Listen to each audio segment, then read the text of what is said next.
Nah, kalau tadi kita sudah bicara tentang bagaimana berpidato yang baik dan menarik, kemudian kita tahu bersama bahwa berpidato adalah kemampuan yang harus dimiliki oleh setiap pemimpin dan setiap manusia adalah pemimpin, maka tentunya kemampuan berpidato ini harus dimiliki oleh setiap orang. Karena apa? Karena setiap orang nanti dia diwajibkan, khususnya orang Islam maksudnya, diwajibkan untuk berdakwah. Maka kemampuan berkomunikasi ini harus dimiliki oleh setiap orang. Karena setiap orang Islam harus menyebarkan agamanya dan berdakwah. Nah, Indonesia sebagai negara muslim terbesar di dunia tentunya harus berdakwah juga. Ya, kalau Indonesia levelnya ya antar negara. Oleh karena itu, Indonesia yang mencerminkan sebagai umat Islam terbesar di dunia harus memberikan contoh dan teladan yang baik, khususnya di kita di negara ASEAN. Nah, bagaimana hubungan antara Indonesia dan ASEAN itu tentunya harus memiliki hubungan yang baik ya. Nah, Indonesia sebagai negara muslim harusnya menjadi pemimpin di ASEAN bahkan di dunia tentunya, karena Islam adalah rahmatan lil alamin. Karena orang Islam itu meyakini betul bahwa dia sebagai khalifah fil ard, ya, khalifah di bumi, wakil di bumi ini, maka harus memberikan rahmat ke seluruh dunia. Nah, di ASEAN, maka peran Indonesia di ASEAN ini memiliki peran-peran yang penting yang cukup kita batasi dengan 3 hal saja. Salah satunya yang pertama adalah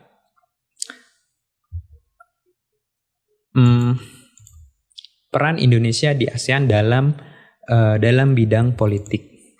Nah, peran ASEAN dalam bidang politik ini tentunya ada hal-hal yang harus dilakukan gitu ya oleh Indonesia. Yang pertama adalah Indonesia ini sebagai pelopor berdirinya negara ASEAN. Nah, dalam bidang politik Indonesia menginisiasi bagaimana terbentuknya negara ASEAN. Kemudian Indonesia juga menjadi penyelenggara konferensi tingkat tinggi KTT ASEAN yang pertama. Luar biasa sekali ya, Indonesia ternyata punya peran yang cukup penting di Asia Tenggara.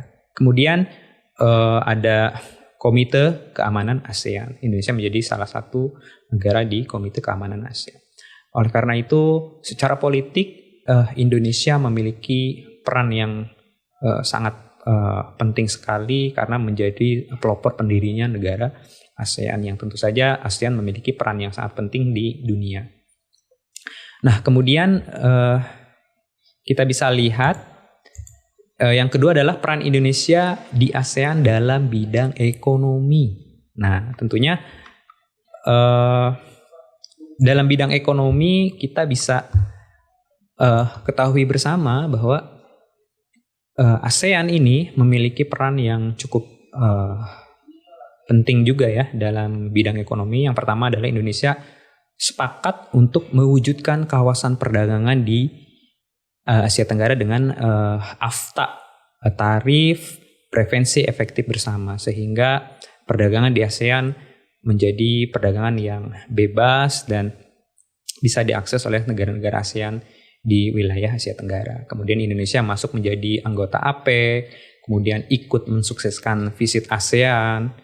Terus di Aceh dibangun industri pupuk urea di ASEAN, ya, itu kerjasama antara negara Indonesia dengan negara-negara ASEAN, dengan Malaysia dan lainnya. Kemudian menandatangani kerjasama di bidang energi, jasa, dan hak cipta di ASEAN. Kemudian Indonesia sebagai markas Komite Pangan, Pertanian, dan Kehutanan di Asia Tenggara.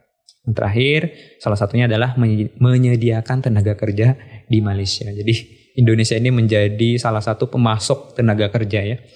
Nah, itu kita bisa lihat dari sudut pandang yang positif dan negatif. Nah, selanjutnya dalam bidang sosial budaya, Indonesia juga memiliki peran yang cukup penting sekali di Asia Tenggara. Salah satunya adalah Indonesia mengirimkan tenaga ahlinya, yaitu guru maupun dosen. Di tahun 70-an, Indonesia menjadi supplier tenaga pendidik ya, karena pada saat itu memang negara-negara Asia Tenggara itu masih terbelakang menjadi negara dunia ketiga. Indonesia sudah cukup maju pada masa itu, kemudian Indonesia mengirimkan guru dan dosen khususnya ke Malaysia, ke wilayah-wilayah di Asia Tenggara. Namun pada saat ini Indonesia juga dalam bidang ekonomi menjadi supplier tenaga pekerja ke Malaysia. Jadi ada sedikit penurunan yang walaupun itu tetap menguntungkan dalam sisi ekonomi ya, karena memang pemasukan buat negara Indonesia cukup banyak tetapi memiliki nilai yang berbeda tentunya.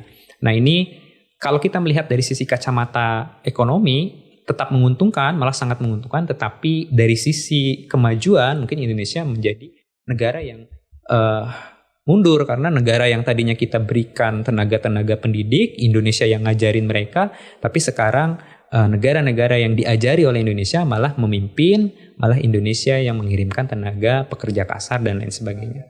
Nah itu. Kemudian Indonesia juga mendukung pembentukan Kultur Fund sebagai wadah penghimpunan dana.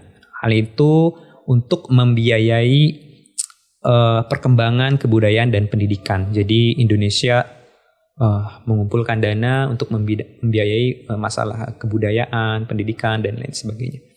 Indonesia juga ikut dalam penyeragaman rambu-rambu lalu lintas.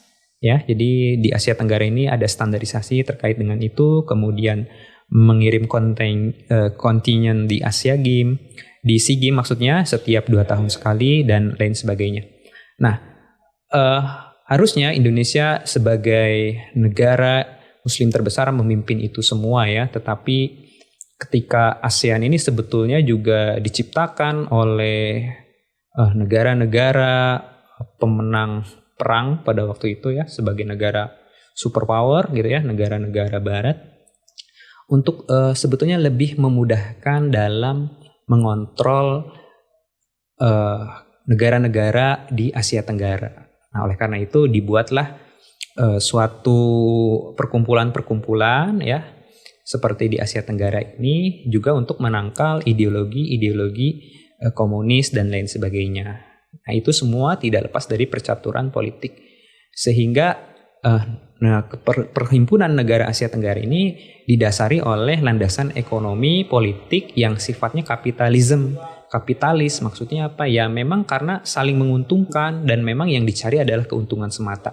Jika itu tidak menguntungkan, ya pasti tidak akan dikerjakan. Jadi faktanya memang atas kepentingan bersama. Nah, Islam seharusnya, kalau Islam yang dijadikan pedoman di dalam berhubungan negara, tentunya tidak akan seperti itu. Jadi Islam punya cara yang khas, yang itu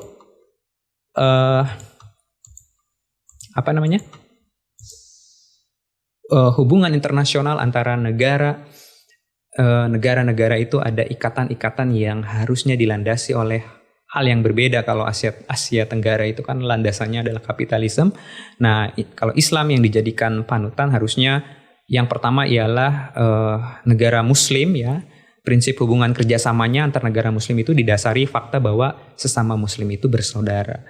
Sehingga ketika sesama Muslim bersaudara, kita ini Indonesia, Malaysia itu bersaudara, kemudian negara-negara yang penduduknya mayoritas Muslim gitu ya, ikatannya itu akan sangat kuat. Jadi bukan atas dasar saya negara Indonesia, dia Malaysia, ya udah kita tidak punya ikatan kecuali ya antar negara aja. Tidak, selama dia Muslim berarti kita bersaudara. Jadi apa yang dirasakan oleh dia ya kita bantu. Jadi kalau misalkan kita di Indonesia Muslim, kita kekurangan dan lain sebagainya, mereka bantu atas dasar keimanan sehingga ikatan yang dibangun adalah kuat. Sehingga yang terjadi ketika misalkan ada pembantaian di Rohingya, sepertinya kan negara kita tidak melakukan banyak hal terkait dengan itu semua. Berbeda ketika misalkan kalau kita negara ini ikatannya adalah Islam, maka ketika ada pembantaian di Rohingya kita bisa menolong mereka, kita bisa melindungi mereka secara jelas dan terang-terangan sehingga saudara-saudara kita di negeri-negeri yang tertindas itu mendapat perlindungan karena mereka saudara kita. Bahkan kalaupun mereka bukan beragama Muslim, kita wajib melindunginya. Karena apa? Karena ikatannya adalah keimanan, bukan atas dasar keuntungan seperti itu. Kemudian yang kedua adalah hubungan kerjasama kalau Islam itu dengan non-Muslim itu dengan perjanjian muahid.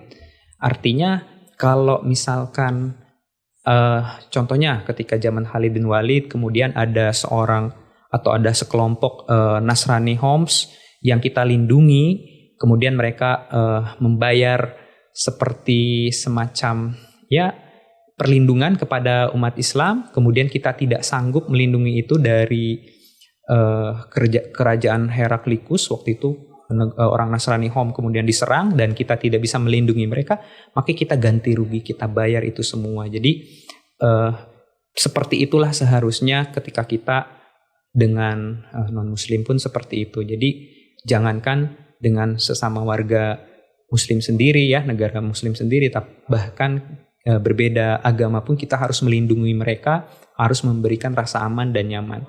Nah itu faktanya di Asia Tenggara kan tidak terjadi seperti itu. Walaupun kita sebenarnya berserikat di Asia Tenggara ini untuk menjunjung hak asasi manusia, faktanya di Rohingya umat Islam dibantai, kemudian di Filipina, di Moro, di Thailand, di Patani, ya seperti itu. Banyak umat muslim yang tertindas dan kita sebagai negara muslim terbesar tidak bisa memberikan perlindungan yang nyata untuk mereka, seperti itu. Nah yang ketiga, kerjasama non-muslim itu tanpa perjanjian. Pada dasarnya kerjasama kategori ini dibangun atas dasar pentingnya berperilaku adil. Jadi umat Islam itu seharusnya berperilaku adil, mau dia Islam, mau dia bukan Islam, diperlakukan sama di depan hukum. Ya kalau bersalah kita hukum, kalau dia tidak bersalah ya kita harus hormati itu semua. Jadi mungkin itu yang bisa kita lihat bagaimana Islam memandang ini, sehingga Islam bisa dijadikan sebagai cara pandang kita sebagai umat muslim, bagaimana kita bersikap baik secara pribadi, kelompok maupun bernegara. Tentunya itu semua bisa dilakukan ketika Islam ini dijadikan pandangan hidup, maka rahmat akan menyebar ke seluruh dunia. Jadi hubungannya bukan atas dasar keuntungan, tetapi atas dasar ikatan keimanan kepada Allah Subhanahu wa taala. Mungkin itu yang bisa Pak Diki sampaikan. Mudah-mudahan ini bisa difahami. Jika ada pertanyaan nanti bisa ditanyakan kepada Bapak Ibu Guru. Kemudian nanti Bapak Ibu Guru akan menjelaskan bagaimana caranya berpidato yang baik dan menarik. Oke, mungkin itu yang bisa Pak Diki sampaikan.